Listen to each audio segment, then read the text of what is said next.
Welcome to the Family Office, planning for the people who matter most. I wish I could say this is a real katana because I really do have an affinity for katanas because I used to work on the Highlander. I don't know if you remember that show. I remember that show. Sure. Yeah. Oh yeah. And I was in my early 20s. So I had all the replicas. So I'd literally run around my house and I was single and I'd run around my house just like doing the quick swiping the swords, huh? Yeah. Right. No, this is a fake one. So this is like one of those ones you get from medieval times, but it was left in here on the chair. But gotcha. My kids, what they do is they all have the fake, like the practicing axes, swords, flails, like everything medieval. But it's like this, it's kind of hard, right. Dude, right? And they full blown war, attack each other with it in the house. That's funny. that's funny. Hey, boys will be boys, man. No, the girls too. Like, really? Okay. The 6-year-old is like, when are we going to play Battle Warrior Ninjas? And I love it, man. They beat the crap out of each other with fake swords, huh? Yeah, that's pretty good. Pretty fun to watch. I remember years ago you gave me a sword from Spain, and I still have that sword. It's so beautiful with all the intricate designs on the handle, and it's super heavy, and it has the frame where you can hang it down, and so people always asking me about it. So that's the Charlemagne sword. I think I gave you. It's the King Charlemagne sword, right? Yeah, I think that's what it was. It's a beautiful sword, by the way. It is. It's a beautiful sword. But speaking of Spain, you were going to say something about Spain. Yeah. We're talking about Spain today.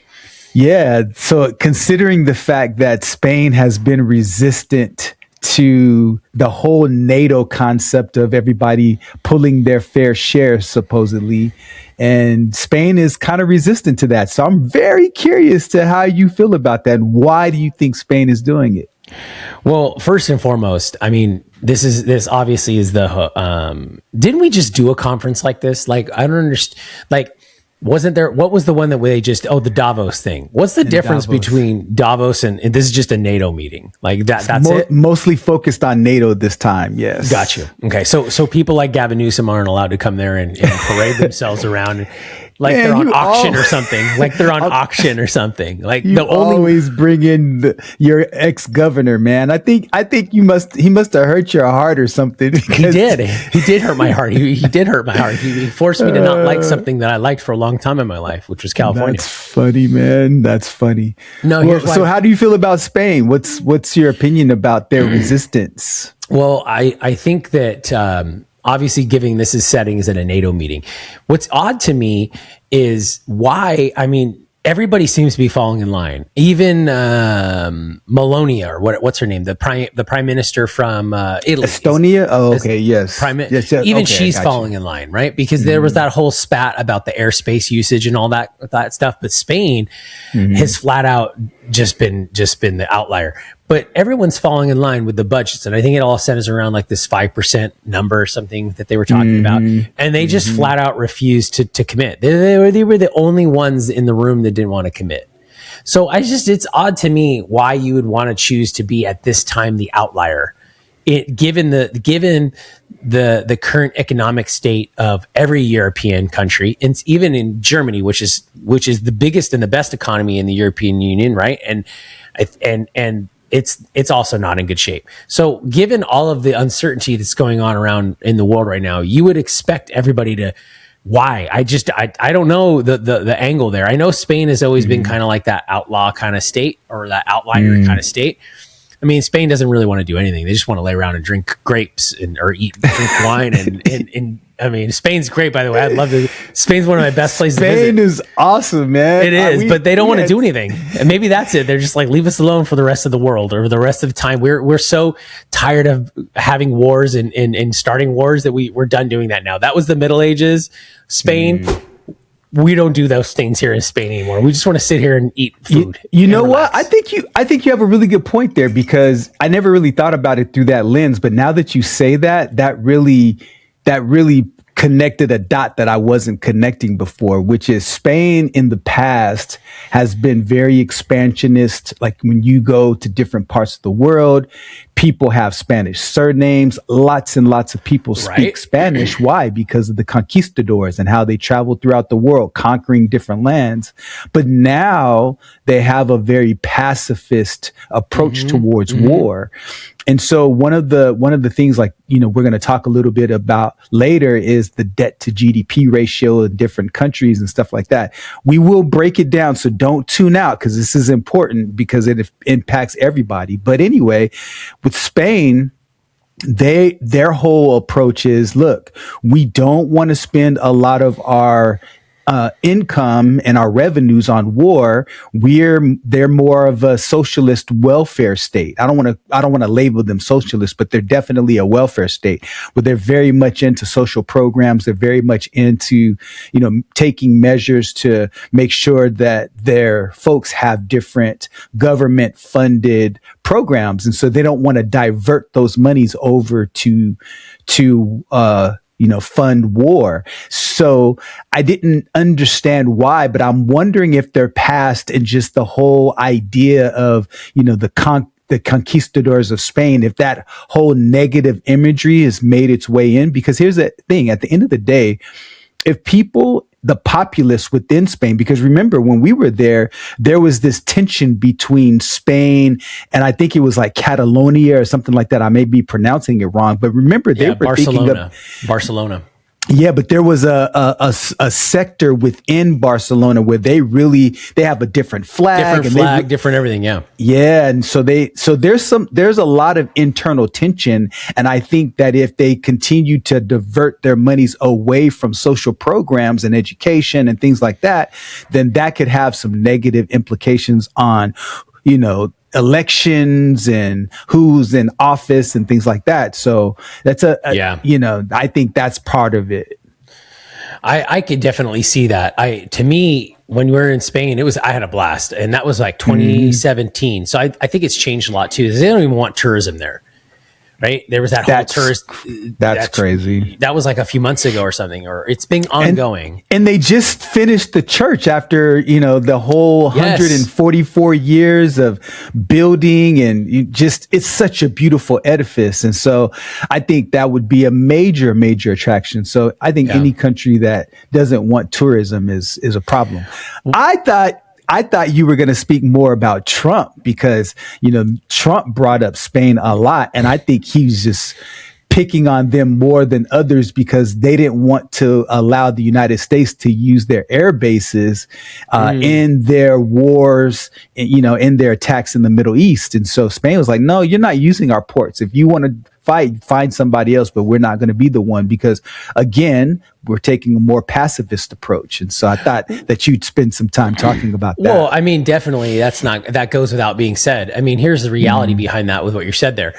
Everything's fine and great until the you know what hits the fan, and that's when they call. And Trump said that. He said, watch what happens, because he said, look, we're going to cut off trade with them, which I think is great. Cut off trade with them. Look, if you don't want to play ball, then we're not going to play ball with you. And that's the stance I think America needs to have, because look, since post World War II, America has bankrolled and has been the muscle for everybody.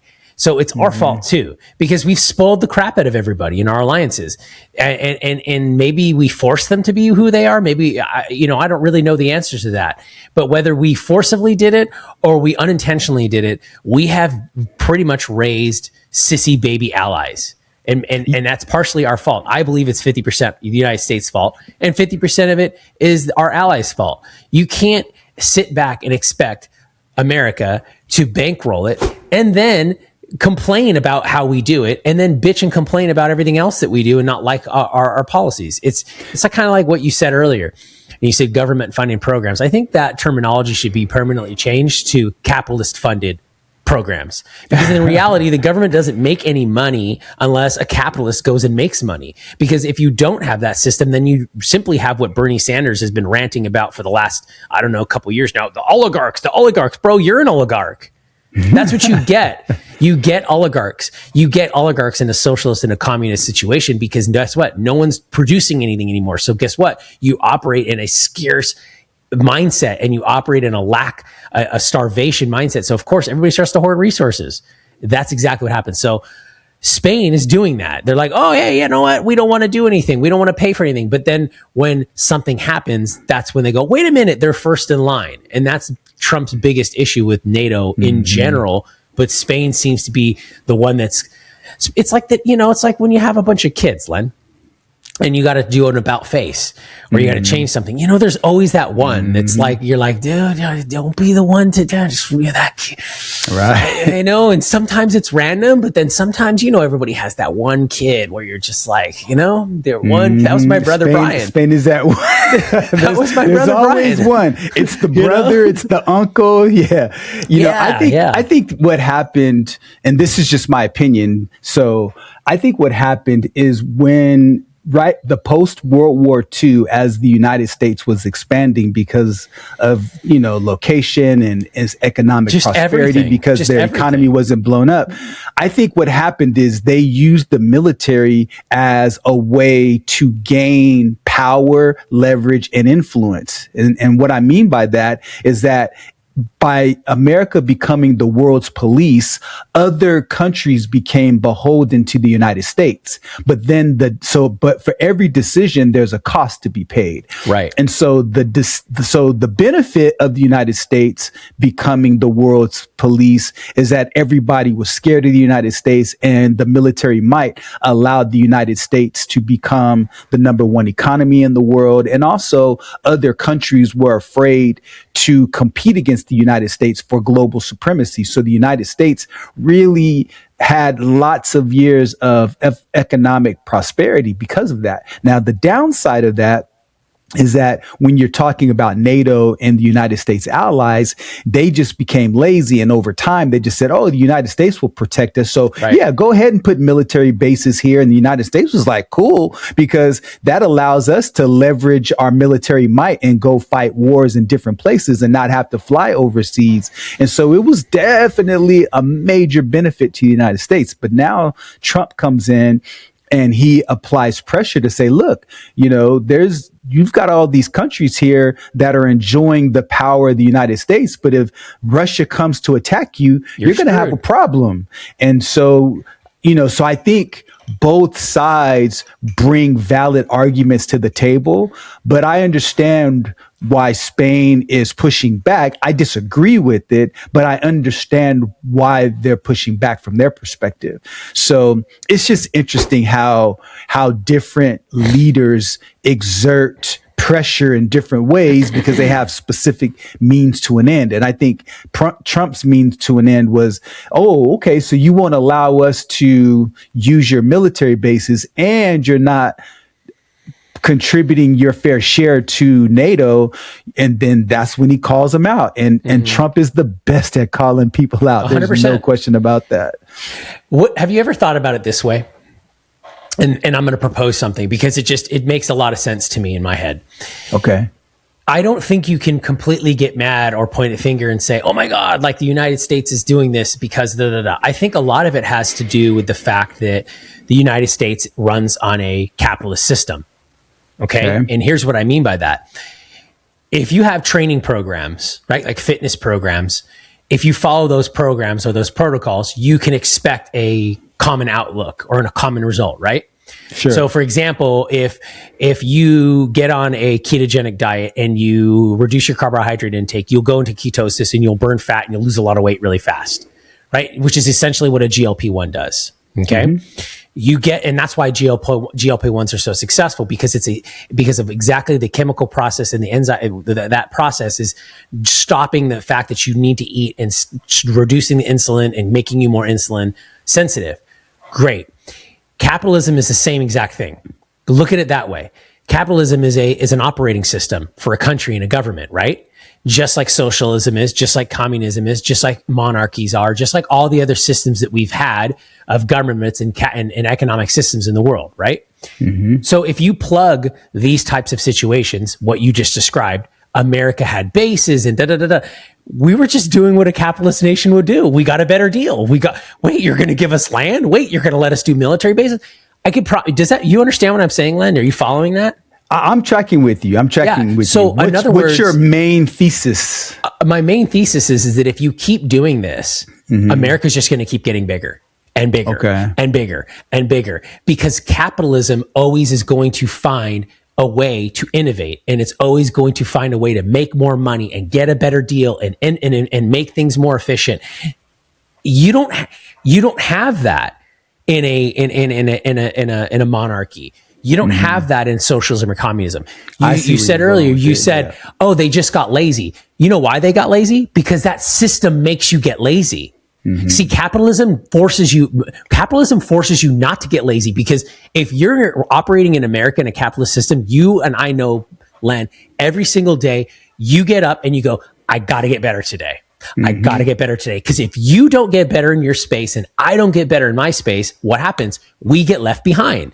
We get left behind. So capitalism forces that. Now switch it. You and I have both made a good amount of money. You and I continue to both make money. If we put ourselves into any other type of system where we're at now, we don't want to work anymore. So what does our mindset force us to do? Preservation. Keep, hoard, create legislation so that other people can't ever get my stuff and I can keep it without having to work. So go ahead.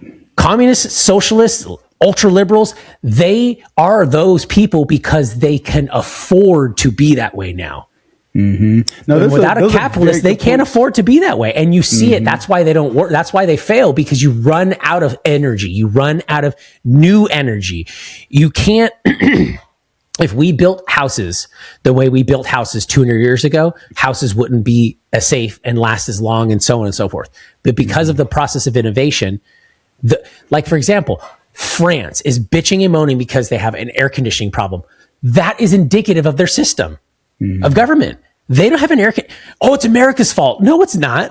It's not America's innovation problem. It's your fault. So that's kind of does that make sense, Len? No, what do you think about that theory there? Because it makes sense in my head to me.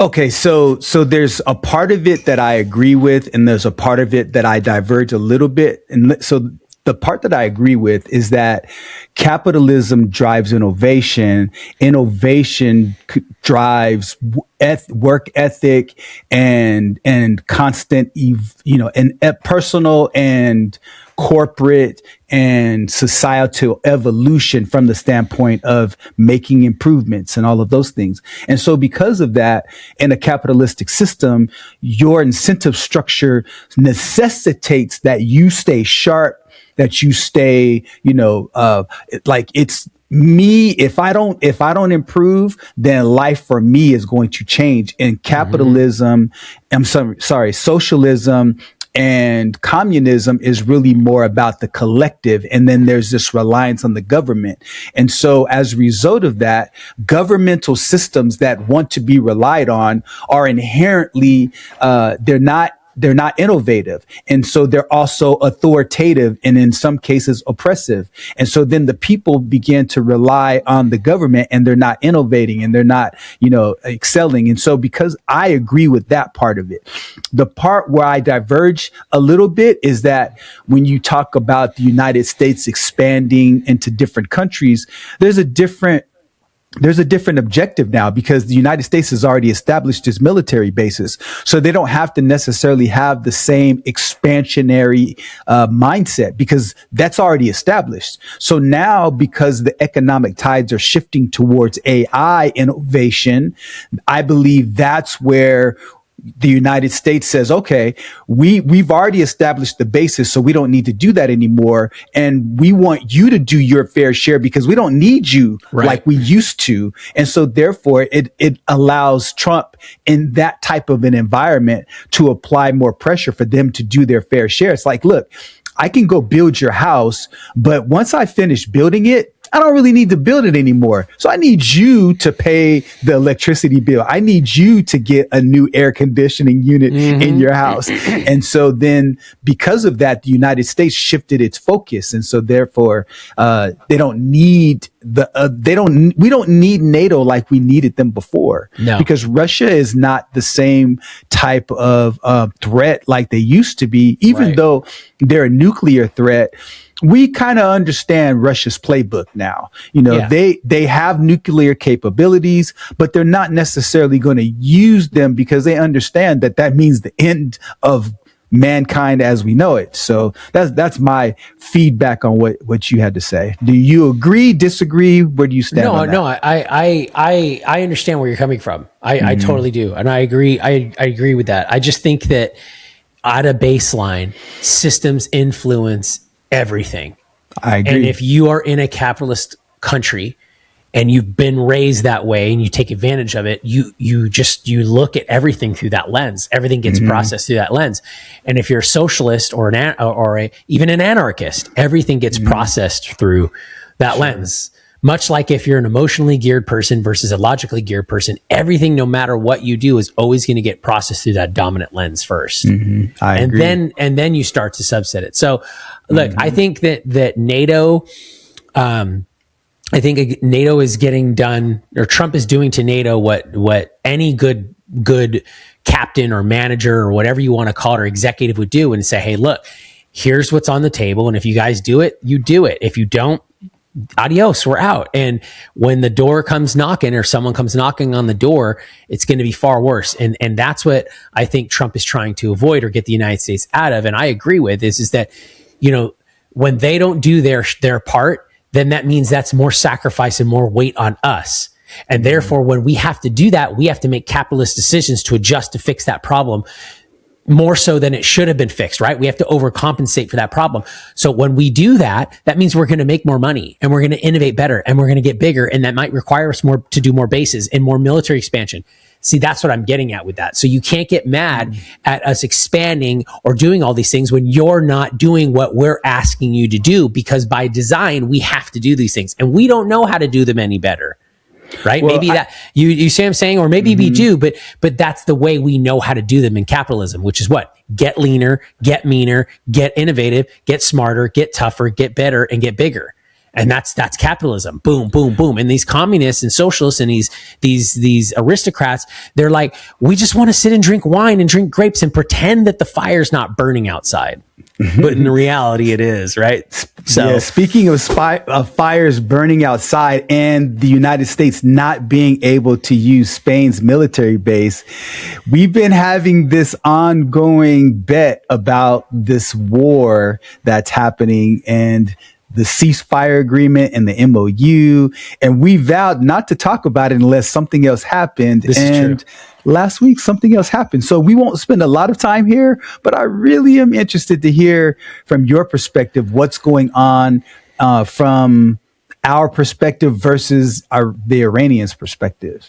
I'm not going to sit here and pretend like I'm not puzzled, but I'm not fully puzzled because, but then I do understand it. Look, I do have an end game with the whole Iran thing. And I think the end game is exactly what I said is at the end of the day, it's not the best solution, but it does give the United States a get out of jail free card. And I think that is becoming more evident when you're seeing all these, and maybe it's a test too, Len, because maybe Trump is going to see if the coalition, because I still think that coalition is key. This making us work. And what I mean by that is the Middle Eastern coalition of Qatar, Saudi Arabia, all those guys, UAE.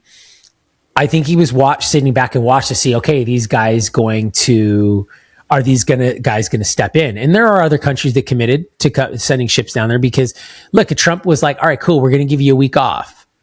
And because of all the things that are going on, the funerals and things like that. And then what do these guys do on Monday? They attack 3 ships. And then on Tuesday, they do it again. So it's kind of almost like I think Trump was hoping they weren't going to do that. I mean, everybody was hoping they weren't going to do that. But deep down inside, there was a 50% chance they're going to do that because that's what history says, because that's what they always have done in that area. So he wanted to see, number one, if that was going to happen, their move.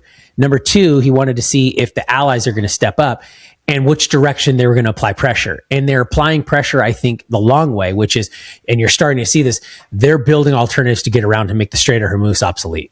And that really is, I think, is the only thing that really is the long-term solution is make it so the Strait of Hormuz is obsolete. And that's what they're doing. And I think that's the long game. I think Trump thought or hoped maybe that they were going to play short game a little bit with them and put some ships there and be more aggressive that way. But I don't see that happening. I think only some major Western allies might do that finally give in to Trump. And I think a few of them signaled that they're going to do that. But I think that it's getting into that stage now where they're just never going to play ball. And you're going to have to play the get out of jail free card and all this stuff. I don't like the fact that we have to fire kinetic energies and missiles because I just don't like the war shit. But sometimes it's necessary. So maybe strategic attacks, but it definitely is a pain in the butt. Here's what it does excite me, though. It scared me a little bit when I saw oil go over 75, but I see oil retreating right now. So that makes me a little happier because that tells me that it's not as bad, but it also tells you that the market is now becoming insulated to it. And that's exactly what Trump's long-term goal was. However, it's a freaking barn fire for sure. It is a dumpster fire, barn fire, hot mess. And I wish he wouldn't have got himself into it until after midterms. Mm-hmm. So what I would, but I'm not scared by any means, Len. I'm still bullish. I'm still bullish. I get it. But I'm not sweating over here like you are sweating. I'm not sweating at all. Okay, now here's the thing. I see a little bit right here. I'm just kidding. So here's the thing with Iran is that, again, as I've stated before, their position is now about leverage. And I think to your point about the long game, I think they understand that they have a limited window in which they can exercise that leverage. And so one of the reasons why they attacked those commercial ships is because they were going down by the other country on the southern part of the Strait of Hormuz, as opposed to going through, as opposed to going through the Iranian part. And so when those ships started going that route, they said, look, you need to come through us because one, we control the Strait of Hormuz right now. And two, we want to be able to tax different vessels and all of these things to be able to. Isn't that in itself an act of war though, Len? Like no one controls international waters. So how can you just arbitrarily say you now control international waters? See, that's what Trump is saying. Okay. That's his whole point though, right? Is like, I know, what are you guys going to do about it? Okay. Here's the thing though. I understand what you're saying as it relates to that being an act of war, and I agree with that. All I'm saying is that Iran has an opportunity to exert its pressure and its leverage by controlling the Strait of Hormuz. And so every vessel that goes through there, they want to have a say about it. And they know that between now and the only time that that's ever going to go away, that leverage that I'm talking about, is what you said. If Saudi Arabia, Oman, Bahrain, all the different countries start going around the Strait of Hormuz and having land bridges and using trains to transport the oil as opposed to ships through that strait. Until that happens, Iran is going to exercise its leverage. And the reason why the United States was able to give all of that money to Iran up until the time that they attacked the vessels, they've already given them billions of dollars, by the way.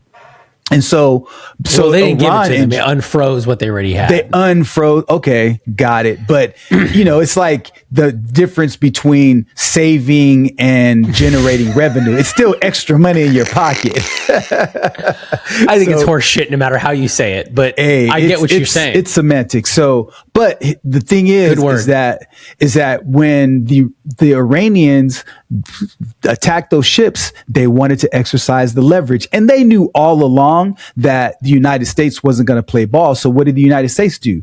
They go and they attack 60 of their IRGC boats, and they attack a bunch of military bases and different places where they can shoot weaponry from to degrade their ability to do surface to air missiles. So I understand why the United States retaliated, and I understand from the Iranians' perspective why they wanted to attack the ships. They didn't want to sink it because they could have sunk those ships. They didn't sink it. They wanted to send a message to say, look, you need to play ball with us. We're the ones that are in control. And by the Iranians just sending out the drone to attack those ships, what happens? The insurers say, look, in order for you to go through the Strait of Hormuz, it's going to cost you a lot of extra money. And so because of that, the trickle down effect is that we end up paying the price at the pumps. And so the Iranians understand that, and they know that if we're paying more at the pump, we're not going to be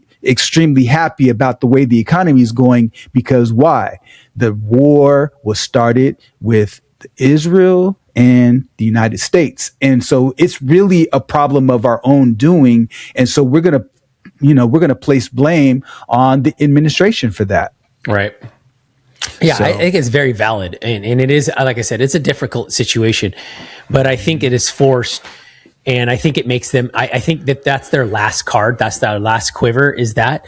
And it's only going to become more annoying and more annoying to the point then where it's going to be, like you said, that window is going to close very fast. It's going to be 10 years though. 10 years of prosperity. No way. It's going to, that window that they have to leverage that strait is going to be closed within the next 6 months to 9 months. Guaranteed. There is no, guaranteed, Len. Guaranteed. How? Yes. Guaranteed. Okay, because look, maybe we're defining it based on two different perspectives. So let me tell you my perspective and why I vehemently and violently disagree with your 6-month timeline. Because what I'm saying is that the only way to really be able to circumvent the Strait of Hormuz is to build a land pathway. So you've got to dig the trenches. You've got to, lay the pipes. You've got to redivert the oil. And then once Iran catches wind of it, they can send drones to attack, the infrastructure that's going to create that land bridge as opposed to the strait. You don't think that if they do that, you're going to cause all out aggression from their neighbors if they're starting to attack? Of course, they don't want that. They're showing their worst side right now, Len. Dude, there's so much worse they can do, dude. The salination plants, they haven't attacked that. They haven't attacked their major infrastructure. They've been making strategic. You're making a point even more so to de-escalate them and de-arm them. You're making that point even more. Because here's the fact. Here's the reality. You just said if those allies and those countries in those regions create a civil project to make the Strait of Hormuz obsolete on their own sovereign land, you're saying that the Iranians are going to retaliate about that and bomb that? You're saying they're going to bomb a civilian project because they don't like it because it takes away their leverage point? That's like war, dude. Like that's war, isn't it? Like, isn't that like? Okay, but remember, every country always act in their own self-interest. And so if the Iranians, I'm not saying that it's inevitable that they would attack and hurt civilians on purpose. I'm not saying that at all. But what I'm saying is that that your 6-month timeline, based on the way that I'm processing how people are going to make the Strait of Hormuz irrelevant, is there's a lot of infrastructure that has to be developed and built, and that takes time. Even if there's no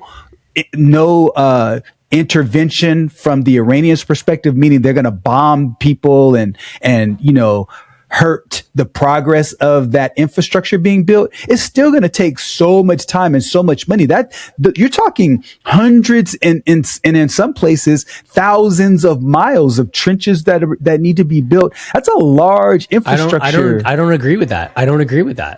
I just don't agree with it. Well, look what the German you can deny and disagree with gravity. That doesn't make it. Len, look at history for a second. Okay. Look at history for a second. How fast did the German war machine and the Blitzkrieg dominate all of Europe and almost Russia? It was fast. very fast. How much faster did the American system destroy the rest of the world? And I use the word destroy because it was very destructive.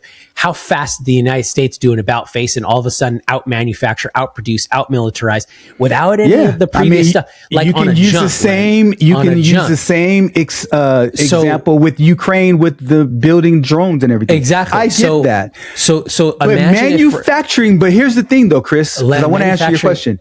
Manufacturing and digging infrastructure are very, very different. Very different. And you're talking about digging earth. You're talking about moving tons and tons, and then the pipe infrastructure and the oil. There's a lot of moving parts there, Chris. I get all that. But what happens if you have mountains and rivers and streams and all of these things that you have to go around? I get all of that. 6 months, brother. There's no way. I get all of that. I understand all of that. Here's what I mean by that. within 6 to 9 months, you could completely isolate Iran off militarily. Less than that time, you get a couple other allies in there. They're going to pack that place out, and Iran's military is useless because it'll be obviously destroyed. There'll be nothing there, and the allies will control that strait until an alternate is constructed on the ground. And I think you could do that within a few years if you put the best that we have in this country and let them go loose without any type of obscene oversight in that area with the help of the coalition over there. You could build out the world's greatest infrastructure project to get rid of that, and you'd innovate in the process, because America became great, Len, because of situations like this, because we were forced to innovate ourselves out of a situation.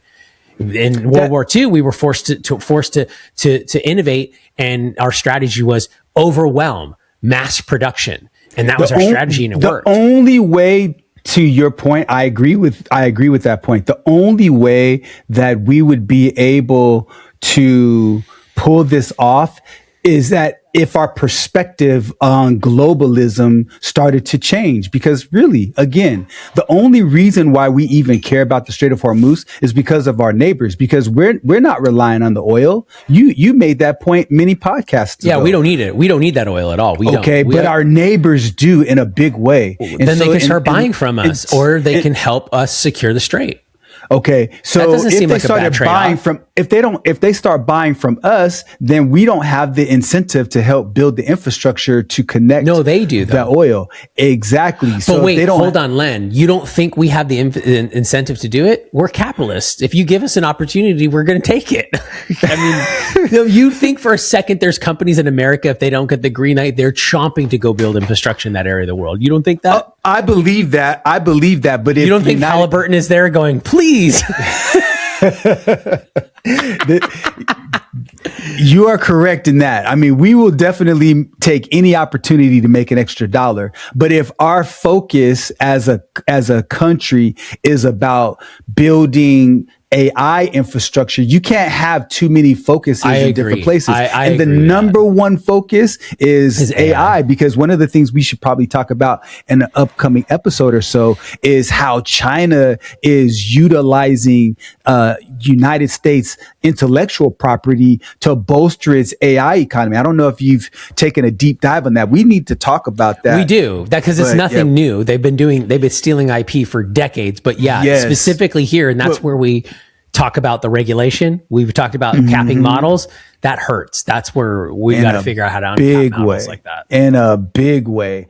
With that being said, Chris, it's always a pleasure. Until next week. See you, Len. Take care. Conversation has given you clarity on your next steps. Please share this episode with someone who's walking the same path. Don't forget to like and subscribe so you won't miss future episodes. And remember, planning ahead isn't just prudent, it's an act of care. Thanks for joining us, and we'll see you next time on The Family Office.